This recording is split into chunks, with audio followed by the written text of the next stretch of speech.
তাদের উপজীবীতে আবেগের সঙ্গীতের মাধ্যমে আমরা আমাদের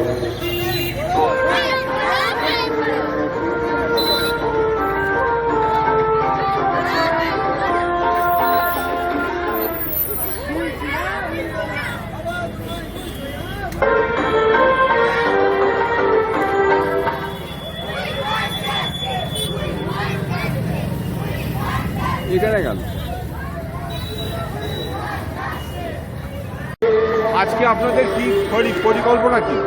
আজ করে সাম্প্রতিক যে তিলোত্তমা নৃশংসভাবে হত্যা হয়েছে তার বিরুদ্ধে আমরা সবাই মিলে এখানে প্রতিবাদ জানাচ্ছি এবং তাদের পরিবারের প্রতি সহমর্মিতা জ্ঞাপন করছি। সেই জন্য আমরা এখানকার এলাকার মানুষ, কাজীপাড়া এবং কাজীপাড়া সংলগ্ন এলাকার মানুষ আমরা এক জায়গায় জমা হয়েছি। জমা হয়ে আমাদের প্রতিবাদ জ্ঞাপন করছি। দাবি কি আপনার? চাইছেন কি? দাবি কি? আমাদের দাবি হচ্ছে যে যে নৃশংসভাবে হত্যা করেছে সে হত্যাকারী এবং তাদের সঙ্গে যারা আছে তাদের চরম শাস্তি হোক এবং প্রকৃতপক্ষে হাসপাতালগুলোর যে স্বার্থপর লোকেরা, কায়েমি স্বার্থপর লোকরা রয়েছে তাদের কাছে বের করে আনা হোক এবং হাসপাতালকে প্রকৃত অর্থে মানুষের ব্যবহার উপযোগী করতে হবে। আচ্ছা, আপনারা কি মনে করেন যে পশ্চিমবঙ্গের হাসপাতালগুলো এখনো খুব নিরাপত্তার মধ্যেই আছে?